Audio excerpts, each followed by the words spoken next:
বীরভূমের বলরামপুর গ্রামে কুয়ে নদীর বাঁধ ভেঙে ঢুকলো জল। আপনাদের জানিয়ে রাখবো আরও একবার, বীরভূমের বলরামপুর গ্রামে কুয়ে নদীর বাঁধ ভেঙে ঢুকলো জল।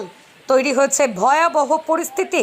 গ্রামের মানুষদের উদ্ধার করার কাজ ইতিমধ্যেই শুরু করা হয়েছে প্রশাসনের পক্ষ থেকে। গ্রামের সমস্ত বাসিন্দাদের সেখান থেকে প্রশাসনের পক্ষ থেকে অন্যত্র নিরাপদ আশ্রয় নিয়ে যাওয়া হচ্ছে।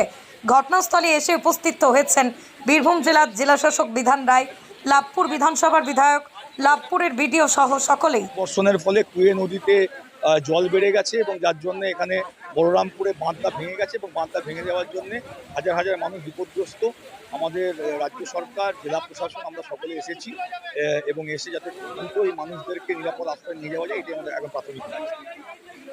পরিস্থিতি একটু চিন্তার বিষয় আছে, খুব চিন্তার বিষয় আছে, কারণ আগে মানুষদেরকে এখান থেকে উদ্ধার করে আপনার নিরাপদ জায়গায় নিয়ে যেতে হবে।